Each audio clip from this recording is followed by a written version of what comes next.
Hello, welcome back to the reading of the poem of the Man God, written by Maria Valtorta, Volume 2. Chapter 187. Towards Jerusalem for the second Passover, from Taricheato to Mount Tabor. 12th June 1945. Jesus dismisses the boats, saying, "I am not coming back," and followed by his apostles and across the area, which appeared to be very fertile, also from the opposite shore, he turns his steps towards a mountain, which appears towards the southwest. The apostles are walking in silence, communicating with one another only by casting glances.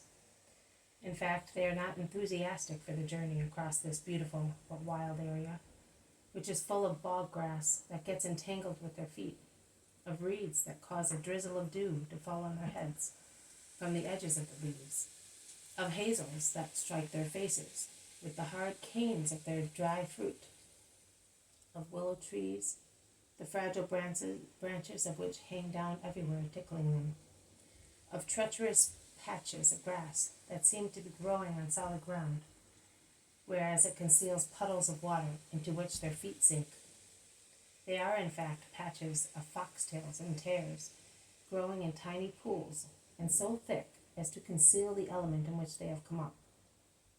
Jesus, instead, seems to be extremely happy in the midst of all that green, and the thousand hues of all the flowers, which creep on the ground, or stand upright, or cling to other plants to climb up, forming thin festoons strewn with light convolvuli of a very delicate mallow pink, or forming delicate blue carpets for the thousand corollas of water, myostatis, which open the perfect cups of white, pink, blue corollas among the large flat leaves of the water lilies. Jesus admires the tufts of the water weeds, as soft as silk and pearled with dew, and he bends joyfully to watch the delicate features of foxtails, which lay an emerald veil on the water. He stops ecstatically in front of the nests which the birds are building, flying happily to and fro, trilling, darting from branch to branch, working happily with their beaks full of wisps of hay, of down of reeds, of flocks of wool picked on hedges, which had torn it from migrating sheep. He seems the happiest person in the world. Where is the world with its wickedness, falsehood, sorrows, snares? The world is beyond this green flowery oasis, where everything scents, shines, smiles, sings. This is the earth created by the Father, and not desecrated by man, and man can be forgotten here. He wants to share his happiness with the others, but he does not find a favorable ground. The hearts of the apostles are tired and embittered by so much ill will, and they react against things, and also against the Master by means of a stubborn silence, which is like the stillness of the air before a storm. Only his cousin James, the zealot, and John take an interest in what interests Jesus. All the others are absent, if not hostile. Perhaps they are keeping quiet, not to grumble, but inwardly they must be speaking, and speaking too much. It is a more lively exclamation of admiration before the living jewel of a kingfisher which flies down, taking a little silver fish to its mate, that makes them open their mouths. Jesus says, "Can there be anything more gentle?" Peter replies, "Perhaps not more gentle, but I can assure you that a boat is more comfortable. Here it is damp just the same, but we are not comfortable.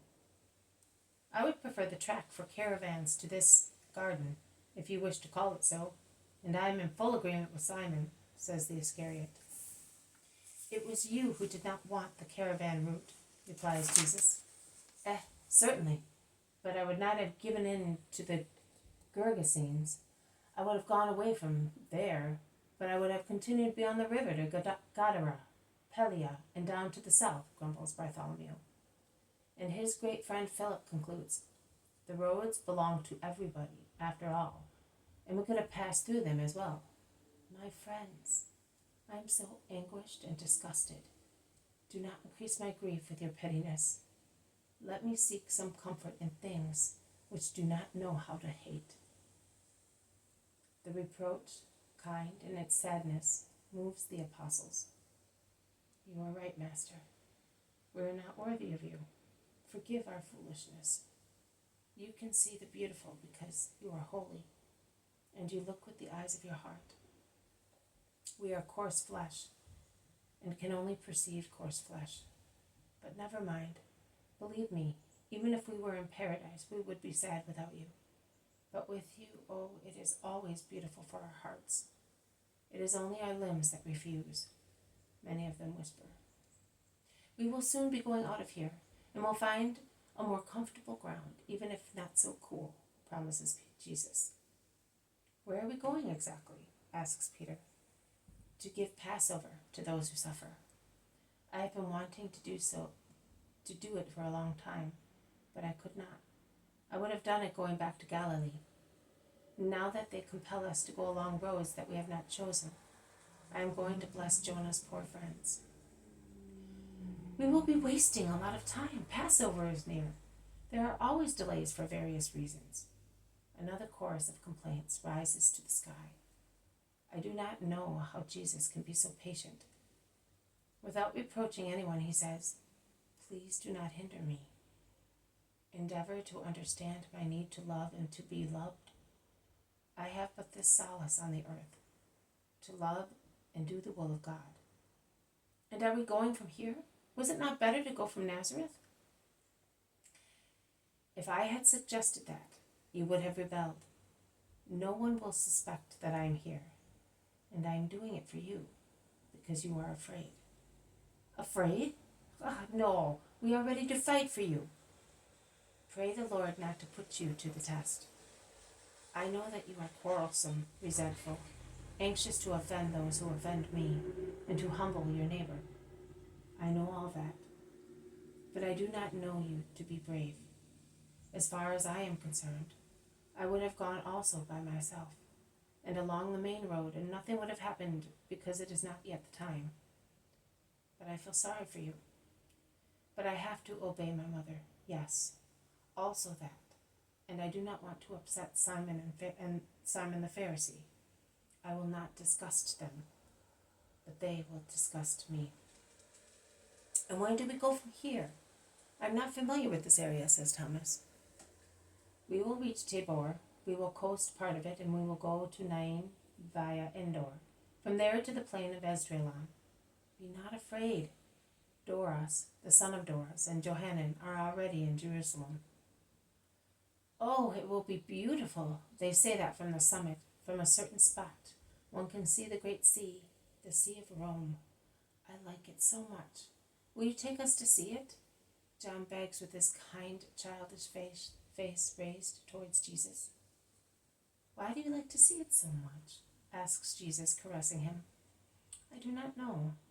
Because it is huge, and you cannot see its end. It makes me think of God. When we were up on Lebanon, I saw the sea for the first time, because I had never been anywhere else, except along the Jordan or on our little sea, and I was moved so much that I wept.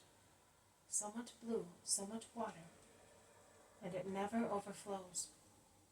What a wonderful thing. And the stars make paths of light on the sea. Oh, do not laugh at me. I look at the golden way of the sun until I was dazzled, at the silvery way of the moon, until I could see nothing but whiteness. And I saw them getting lost far, far away. Those ways spoke to me. They said, God is in that infinite distance, and these are the ways of fire and purity, which a soul must follow to go to God. Come, dive into the infinite, traveling on these two ways, and you will find the infinite one. You are a poet, John, says Thaddeus admiringly. I do not know whether this is poetry. I know that it inflames my heart. But you have seen the sea also at Caesarea and at Ptolemais, and quite close too. We were on the beach. I do not see the need to go all the way to see some more seawater. After all, we were born on the water, remarks James of Zebedee. And we are in it also now, unfortunately, exclaims Peter, who, diverting his mind for a moment to listen to John, has not noticed a treacherous puddle and has got soaked. They all laugh, and he laughs too. But John replies, "That is true, but from high above it is more beautiful. You see more and farther. You think that it is deeper and vaster. You wish, you dream, and John is already dreaming. He looks in front of himself and smiles at his dream. He looks like a flesh-colored rose, spread with minute dewdrops. So downy becomes his smooth, clear skin of a young, fair-haired man, and as it gets sprinkled with a light perspiration, it looks more like the petal of a rose. What do you wish? What are you dreaming?" Jesus asks his favorite disciple in a low voice. And he looks like a father who questions a dear son, speaking in his sleep. Jesus speaks to John's soul, questioning him so gently as not to spoil the dream of his loving disciple. "I wish to go on to the infinite sea, towards other lands beyond it. I wish to go and speak of you. I am dreaming of going towards Rome, towards Greece, towards dark places, to take the light there, so that those living in darkness may get in touch with you and may live in communion with you, light of the world. I am dreaming of a better world, to be bettered through the knowledge of you. That is, through the knowledge of the love that makes people good, pure, heroic, of the love that makes the world love and raise your name, your faith, your doctrine above hatred, sin, flesh, above the vices of the mind, above gold, above everything. And I dream of going with my brothers on the sea of God, on the road of light, to take you, as your mother once brought you down to us from heaven. I dream that I am a child, who, knowing nothing but love, is happy also when facing trouble, and sings to comfort the adults who ponder too much, and moves forward, facing death, smiling towards glory, with the humility of one who does not know what he is doing, but knows only that he is coming to you, love." The apostles have not breathed during John's ecstatic confession. They remained still where they were, looking at the youngest one speaking, with his eyes covered by his eyelids, like a veil thrown over the ardor rising from his heart, and looking at Jesus, who is enraptured, finding himself so completely in his disciple. When John stops speaking, slightly bent forward, he reminds me of the gracefulness of the Virgin Mary at the Annunciation in Nazareth. Jesus kisses his forehead, saying, "We shall go and contemplate the sea, to let you dream once again my future kingdom in the world. Lord, you said that afterwards we shall be going to Endor. Make me happy too, that I may get over the bitterness of that boy's judgment," says the Iscariot. "Oh, are you still thinking about that?" asks Jesus. "Yes, always. I feel degraded in your eyes and in the eyes of my companions. I think of what your thoughts. Why do you fret over trifles? I was not thinking of that trifle any longer. Neither were the others. You are reminding us.